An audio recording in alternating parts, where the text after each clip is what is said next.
Hi again, everybody. Welcome back to this new edition of Tomaskycast, a New Republic video. And I'm joined here, as you can see, by Senator Sherrod Brown of Ohio. Senator, hi. Good to be back with you. Thank you, Michael. Well, thanks for coming. I know you're a little short on time, so let's get right to it. So you and I are talking right now. It's around noon on Tuesday. What's the state of play on the budget bill? Well, state of play is we've got to do this. The negotiations continue. The president needs to step in again and just say, we've got to wrap this up. No matter what the dollar figure, and we talk too much about the dollar figure, not enough about the substance. And this is a word that's overused perhaps now, but it's so real. And the reason it's overused is because it's really the operative word, and that is transformational. What we're going to do on child tax credit, what we're going to do on housing, what we're going to do on Medicare, what we're going to do on child care and education. I mean, you're a historian in so many ways, Michael, of thinking about all of this. And you know what they did in FD, what the New Deal did, and putting aside the racism of the New Deal, which you can't, of course, but what the New Deal did, what LBJ did was change our country for decades to the better. Collective bargaining, Social Security, Medicare, civil rights, voting rights, Pell Grants, all that. We have that opportunity now. We're going to do this. And we've had a couple senators that are a little more reluctant than others, but we are going to find a way because it's absolutely the mainstream of the Democratic Party. It's what this country needs to move forward on all this. Yeah. Do you speak much to Joe Manchin or Kirsten Sinema? Yeah, I know your family's connection to the state. Yeah. And they've always appreciated that because I know those working class issues really have informed your writing and speaking over the years. Yeah, I talked to him about a number of these issues. I don't say I've made huge progress in convincing him, but he and I represent, Southeast Ohio could be West Virginia, and West Virginia could be Southeast Ohio. So I know those communities well, know the challenges they face, and know that things like the child tax credit and first-time home buyer down payment assistance and child care. I mean, the reason people aren't back to work is not because they're getting rich on unemployment insurance. It's because they don't have affordable child care. Right. And they aren't. Then a worker said to me, and a so-called essential worker from Cincinnati working in a grocery store said to me, they call me essential, but I feel expendable because they don't pay me much and they don't protect me at work well enough. So that's the reason this economy is not really firing on all cylinders, is because people aren't at work for reasons of childcare, for reasons of exposure to the virus, for reasons of pay in many cases. Yeah, well, I was just going to say, I also feel like, if the minimum wage were $12 an hour anyway, people would take those dollar store jobs a little bit more willingly than they are now. Is there any chance of reviving a minimum wage in this Congress? I think there were so many things we're trying to do that could come next, but I don't know when next is. I mean, it was defeated with several Democrats, as you remember, voting no. Some of them very surprising to me, but there will certainly be the effort again. And we are seeing, I mean, I got a call from a bank CEO the other day that's raising his minimum wage, his bank's minimum wage to $18. It's not that many people in the bank. And I did turn around and say, well, what about your contract workers, your food service, your custodial, your security workers? And they are on a contract and they're not paid that much, but I'm going to continue talking to him until they are. Yeah. Let's go back to the reconciliation bill. I know that one of your particular passions on this is the housing piece of it, which gets a little less attention than universal pre-K and free community college. So talk about what's in there and what you want to see in there. Well, we have not invested. Housing, the issue of housing seems to always get jettisoned at the end when, well, we think we're going to do it, but we don't. And people that are struggling the most don't have a lobby, don't have a strong voice here. I mean, as you know, Michael, before the pandemic, 25% of renters in this country pay more than half their income in rent. One thing happens in their lives. The car breaks down, their child gets sick. They have a minor injury that keeps them out of work for a week. Their lives can turn upside down. They're evicted and everything bad happens. Their school district changes for their kid.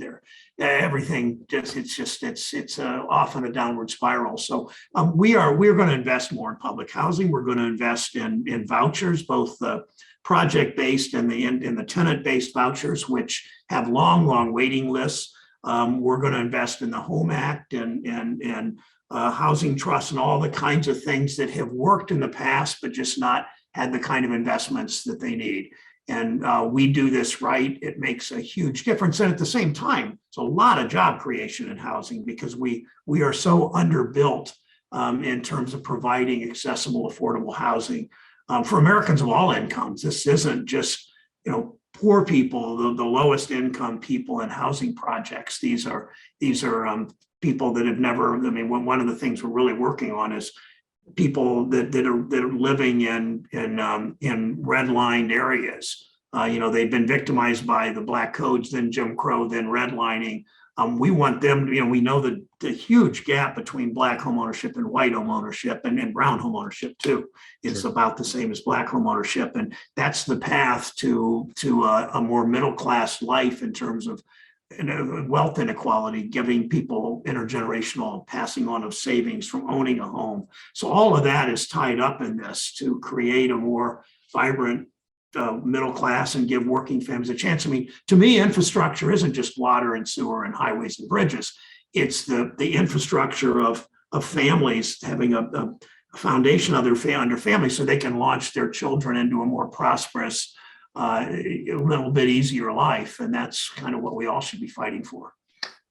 Let's talk for a second about that more traditional definition of infrastructure. So surface transportation issues fall under the jurisdiction of your committee, the committee you chair, the Banking Committee, and that runs out on October 31st.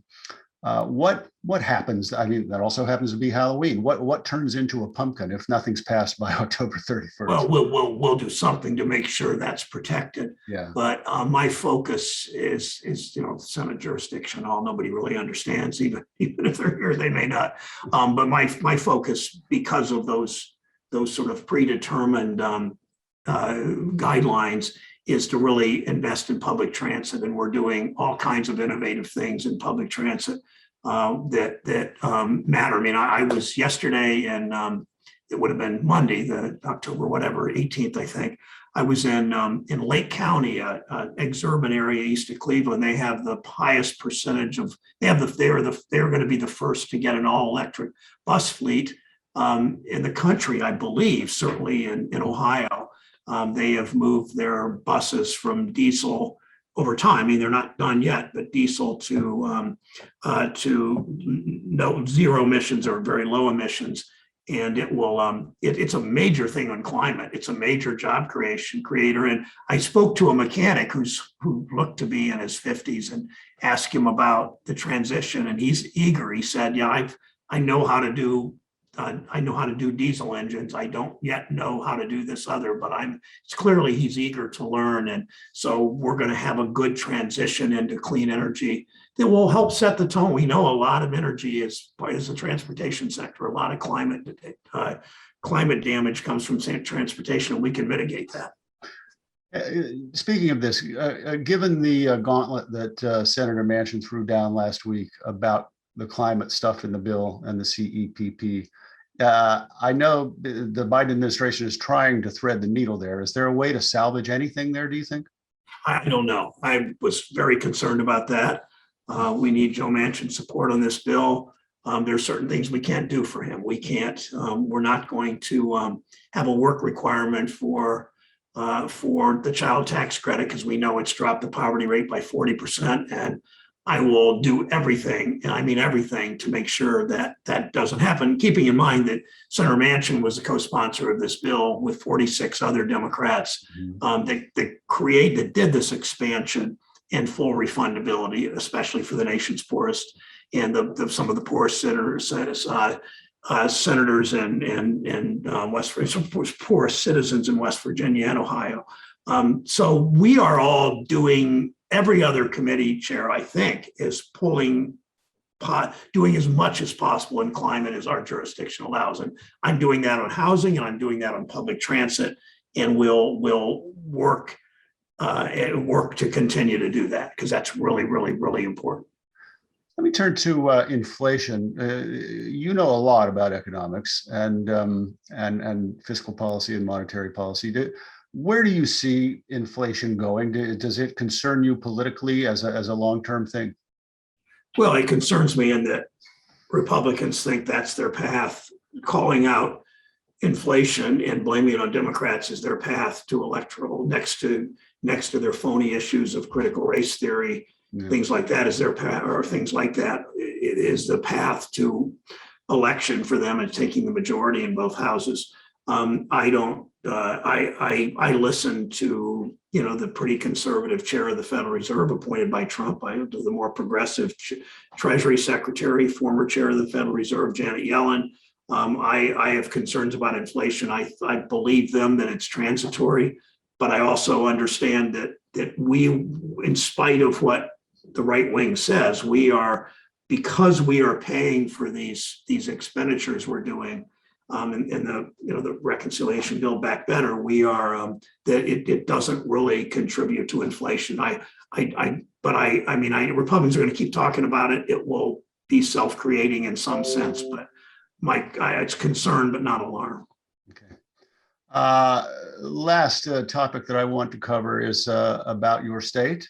One time when we spoke before the 2020 election, you were kind of hopeful that Ohio might turn back to being a blue state at the presidential level, that you thought Joe Biden could do better there than Hillary Clinton had, but it turned out just not to be competitive at all. I mean, is Ohio just a red state presidentially speaking? No, it's not. It's yeah, I was wrong, and obviously, part of it is Biden's people realized early that the election was about Georgia, Arizona, Pennsylvania, Wisconsin, Michigan, and all 5 of those states he had a better chance to win than he did Ohio. Yeah. And he won all 5 of those and won an electoral college almost landslide. I mean, he won the election by 7 million votes and won the electoral college by a lot. So it's hard to argue with that success, even though I still do. Ohio's a lean Republican state. It's winnable. We have a Senate candidate, a governor candidate, Tim Ryan for the Senate, Congressman, Nan Whaley for governor, mayor of Dayton, who are smart and relatively young in politicians' terms, and progressive, and they understand dignity of work and understand you get elected in Ohio, as in most places in the country, by a focus on work, by putting workers at the center of your economic policy as a candidate and as an office holder. I just came from the Finance Committee today, where I asked the Customs and Border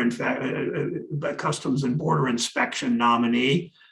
His job is to protect the border and all that comes with that. And I spoke to him about workers and how important it is that we keep out products dumped here from slave labor, and teamed up with Chairman Wyden on that. So no matter the witness, no matter the issue, workers should be at the center. And that's how I do this job. I think that's how I win. I think that's how Tim Ryan and Nan Whaley win a state that's not, that we have too many young people leaving.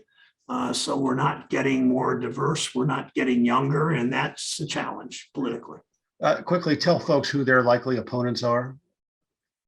Ryan and Whaley. Well, the likely opponent for the governor candidate, Nan Whaley, is probably Mike DeWine, the incumbent, but he did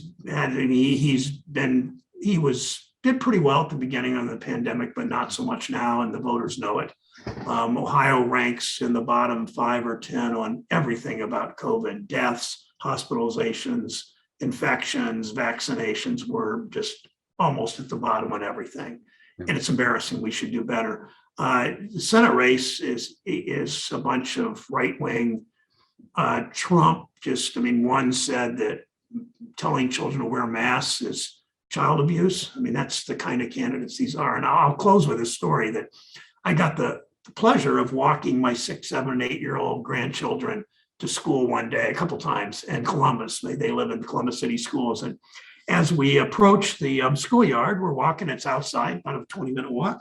Each of them reached in their backpacks and put their masks on and didn't think anything of it. The children are fine with that. It's the parents that are acting like idiots and causing these divisions and these fights. But every child in that schoolyard that I saw had a mask on, and they weren't sitting around making political speeches, trust me. Sure not. Senator Sherrod Brown, thanks so much for joining me. Appreciate it. Always, Michael. Good to see you. Thank you, sir. Likewise.